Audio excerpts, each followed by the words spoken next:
Welcome back everybody, I'm the Smithie D and we're back with another episode of Star Wars Galaxy of Heroes, where today we're going to look into the next meta, and that's going to be the Empire meta, and how and what that means for you as a player and what you can do to either go with the actual bandwagon or try to avoid it. But we're going to look into that today and give you as much insight information as much as possible. This month's login character is the TIE pilot, so hopefully when this month is over that he's going to go into the Galactic War. He could go into a Cantina kind of shipment. So what I'm going to do as a player is I'm going to start saving up this currency towards this end of the month, so I can then start refreshing as quick as possible to get this character if he does go into these shipments. But there's nothing wrong with hoarding a bit of extra currency.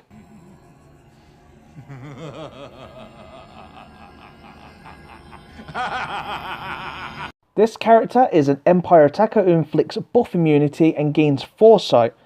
So targeting computer is his basic attack. So what we're going to see from that, he's going to deal physical damage to the target enemy and deal 35% damage for each enemy suffering a debuff, inflict 10 city down for 2 turns on a critical hit. So that right there is quite powerful, especially in an Empire team which is full of debuffers. Imagine with Vader, imagine with Palpatine. This is going to be crazy.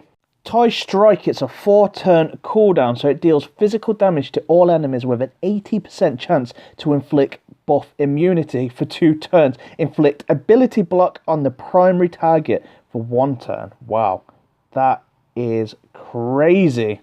Evasive maneuvers is his passive skill, so at the end of each turn, for each debuffed enemy, so it's not each debuff, it's each debuff enemy, TIE Fighter Pilot gains 10% turn meter and has a 35% chance to gain foresight for 1 turn. Wow, that pretty much, he's going to be in an Empire team, he's going to have 50% turn meter every time he goes. You know, after the first turn, depending on what he lands on these actual debuffs and what he actually does, he's going to then have another 50% every time he goes, because as you know, in an Empire team, it's very debuff.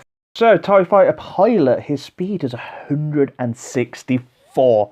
That itself is the death of Stormtrooper Han. The reason why I've said that is, if you can set a team up, and we're going to play a scenario out very briefly after I've gone over these 2 characters of how it's going to work in a squad and what you can do. So the speed, he's got 164. Physical damage is very high at 2,408. Its physical critical rating is 519. Its special damage is 1292. Yeah, it's okay. Special critical rating is 0. Armor penetration is 114.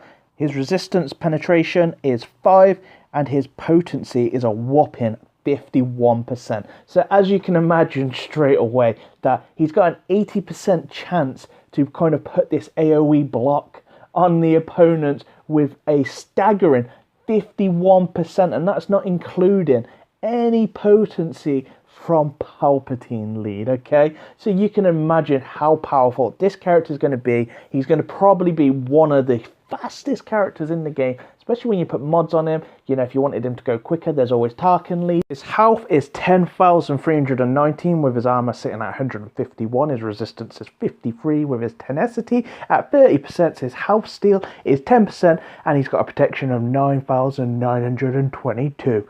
So he's not very tanky, he's a very, very squishy character, but that is why you need Shoretrooper next to him. The reason for that is Shoretrooper's going to protect him. There's not many characters out there that are going to hold straight up a big protection, because this character is not going to perform as well, 1, without Shoretrooper, 2, without an Empire team.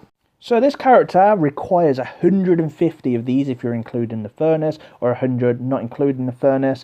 It requires 1 furnace, 1 Nubian security scanner, so this is to get to gear 10, 1 Nubian design tech, 100 cuffs, 50 comlinks. So get your gear ready, guys. You know, if he's going to be farmable, you want to have that gear. You don't want that to be holding you back from this meta. It's going to be very strong. There's going to be new rebel characters coming out, so that is going to shape up. But definitely these characters right here are a must-have.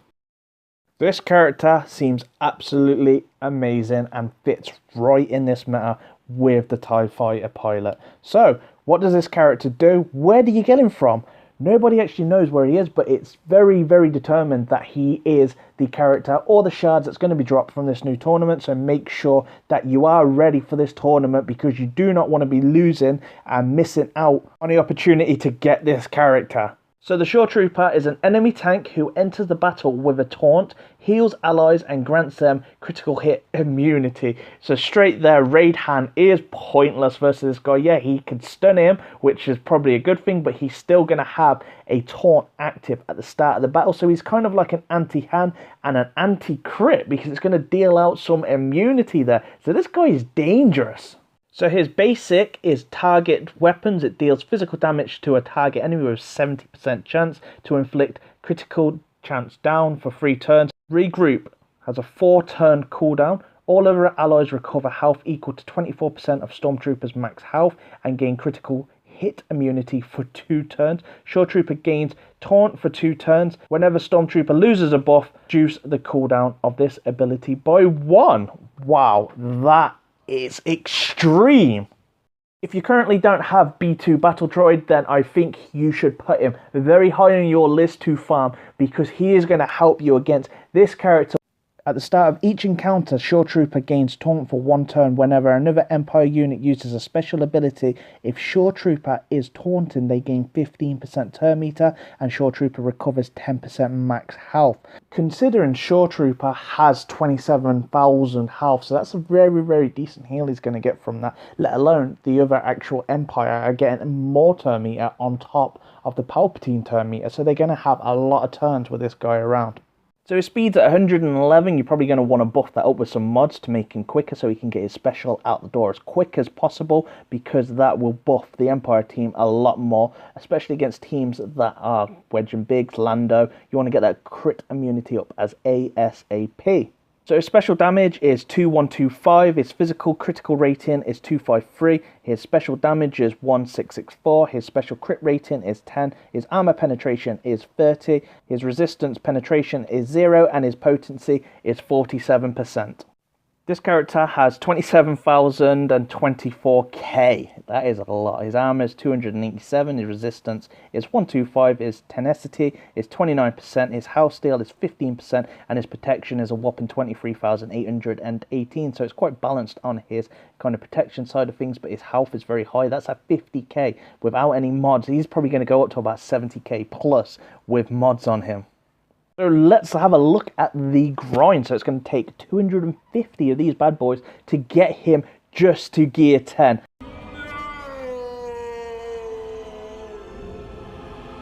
We also need 50 of these just to get to gear 10. 50 of these, 1 of these, 2 of these.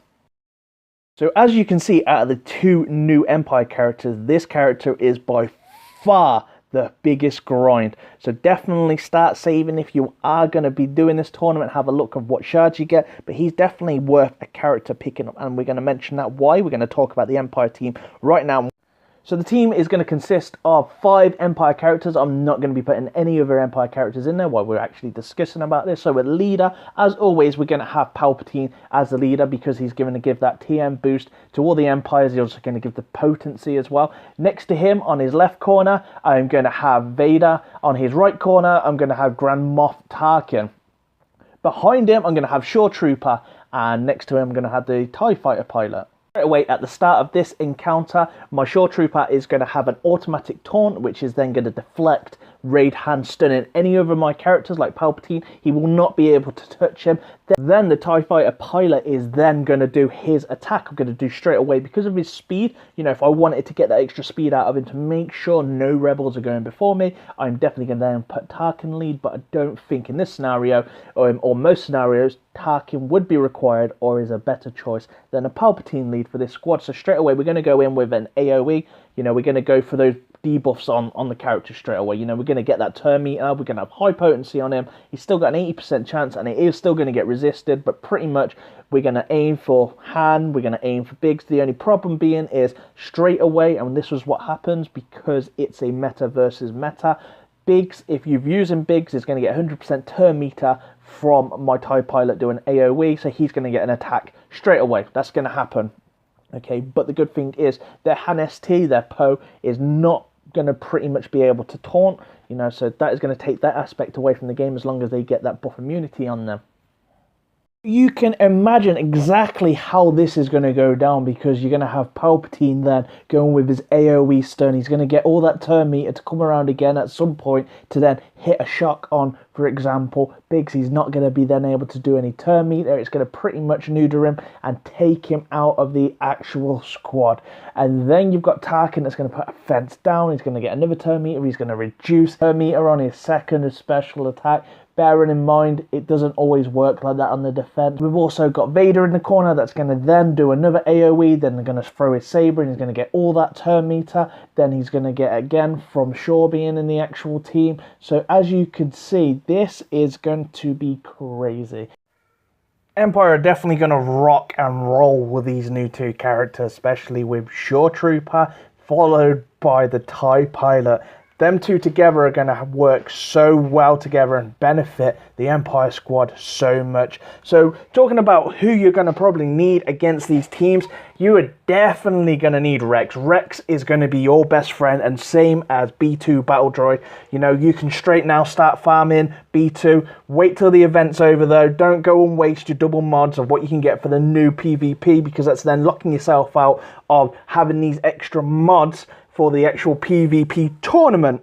We need now Jedi Luke. I cannot wait for this character. He needs to be introduced back into this game with a style. He's a rebel, he's a Jedi, and oh, I cannot wait. Hopefully, probably isn't going to happen anytime soon with Rogue One around the corner, but hopefully soon we're going to see Jedi Luke. As always, if you've enjoyed this video and you want to see more, please hit that like button and share it with your friends. If you haven't already subscribed, then please do. I'm the Smithie D. May the Force be with you and have a great day.